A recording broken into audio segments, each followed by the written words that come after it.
Let's have a look at the life of Pablo Escobar, who was a drug lord, and how he ended up dying after celebrating his birthday. Just within 24 hours, he was dead.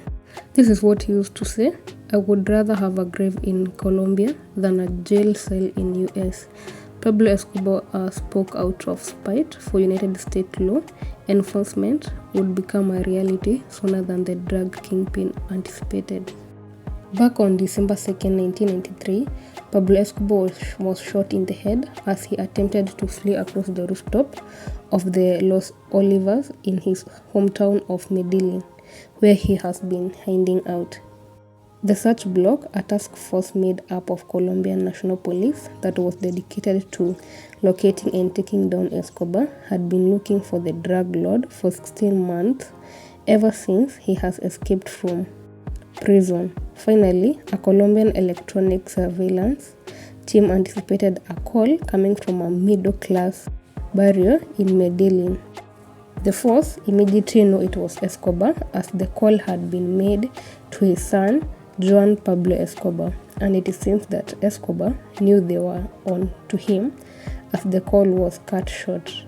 As authority closed in, Escobar and his bodyguard, who was known as Limon, fled across the rooftop. Their goal was a side street behind the row of houses, but they never made it. As they ran, the search block opened fire, shooting El Limon and Escobar as the block were turned. In the end, Pablo Escobar was killed by gunshot to the leg and a fatal shot through the ear. Viva Colombia! A search block soldier screamed as the gunshot subsided, "We have just killed Pablo Escobar." The gory aftermath was captured in an image that's been imprinted on history. A group of smiling Colombian police officers, along with members of the search block, stand over the bloody, limpy body of Pablo Escobar, splayed across the barrio rooftop. The search block parted immediately, celebrating widely, and took credit for Pablo Escobar's death. Yet, there were rumors that Los Pepes, a vigilante group made of enemies of Escobar, had contributed to the final shutdown. According to the CIA documents released in 2008, General Antonio, the Colombian National Police Director General, had worked with Fidel, the parliamentary leader of Los Pepes, and revealed to Escobar in a matter of intelligence collection. However, there were also rumors that the drug lord had shot himself. That is, according to the Escobar's family, in particular, refers to believe that Pablo had been brought down by the Colombian police, insisting that if he knew he was going out, he would have made sure it was on his own terms.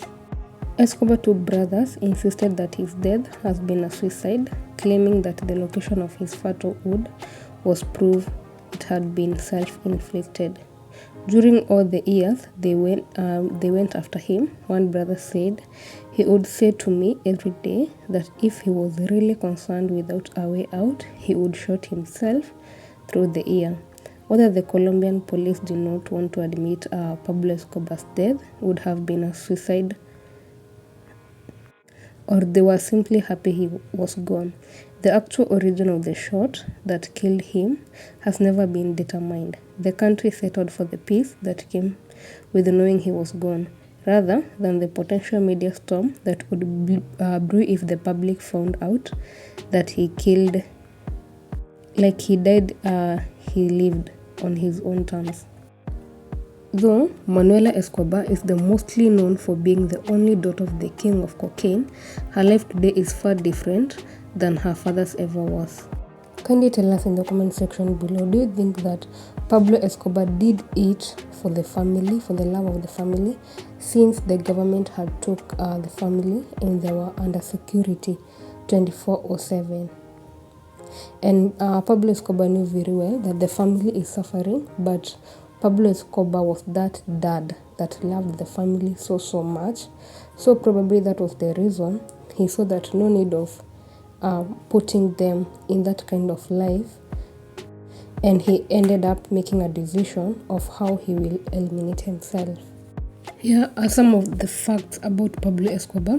At his extravagant estate in Puerto, he also built a private zoo filled with hippo, giraffes, elephants, and other animals. Hippo still roam the grounds today. Escobar was responsible for killing about 4,000 people, including an estimated 200 judges, 1,000 police workers, journalists, and also government officials. In 1980s, Escobar Cartel was responsible for 80% of the cocaine that was sent to the US. Before getting into the drug trade, Escobar sold stolen tombstones to smugglers and was also into the business of stealing cars. Pablo Escobar was born in Colombia in 1949. His father was a farmer and his mother was a school teacher. In 1976, a 27-year-old Pablo Escobar married Maria Victoria, who was then just 15 years. While the Escobar family was in hiding, Pablo's daughter Manuela got sick. To keep her warm, Escobar burnt about $2 million. Pablo Escobar bought a large jet specifically for flying his money. Escobar is said to have smuggled cocaine into plane tires. Pending how much product pilots flew, they would earn as much as $500,000 per day. In an attempt to change the law of extradition, Escobar offered to pay Colombians' debt an estimated $10 billion. Escobar spent around $2,500 a month on rubber bands used to hold his money. Escobar earnings peaked at an estimated $30 billion. In the late 1980s, Colombian authorities seized some of the Escobar's enormous fleet, including 142 planes, 20 helicopters, 32 yachts, and 141 homes and offices. Escobar's business was so big, and in addition to planes, helicopters, cars, trucks, and boats, he even bought 2 submarines for transporting his cocaine into the US. At the height of the drug trade, Escobar smuggled up to 15 tons of cocaine each day. Escobar's support for the poor earned him the nickname Robin Hood. Other popular nicknames for Escobar were Don Pobla and El Patron. And these are some of the things that made so many people to go and see the body of Pablo Escobar after he was killed, and majority were poor, because Pablo used to help the poor. Among the possessions that authorities found in Escobar's home was a Spanish translation of the self-help classic, The Power of Positive Thinking. About 10% of Escobar's earnings were lost to spoilage. Rats likely consumed a bulk of those bills. Escobar's luxury prison was referred to us as the Cathedral. It had pools, it had golf, it had clubs, all sorts of entertainments. It had a casino, a nightclub, even a spa. Following his death, Escobar's lavish Colombian estate was transformed into a theme park featuring animals, life-sized dinosaur model, Escobar's collection of classic cars, and more. Pablo Escobar's greatest fear was extradition. No matter what happened, he did not want to spend his final years in an American jail cell. Despite his horrific business dealing, Escobar did fund a number of programs to help Colombians' poor residents. He gave money to churches and hospitals, established food programs, built parks and football stadiums, and created a barrio. Escobar used his extraordinary wealth and popularity to get himself elected to Colombia's Congress. The biggest single cocaine shipment Escobar ever made to the United States weighed a whopping 51,000 pounds. He was gunned down at the age of 44. Some people speculate that the wound was self-inflicted, because he used to tell his brother that at any time he would shoot himself through the ear. About 25,000 people, including many of the poor Colombians to whom Escobar had personally distributed money, attended his burial.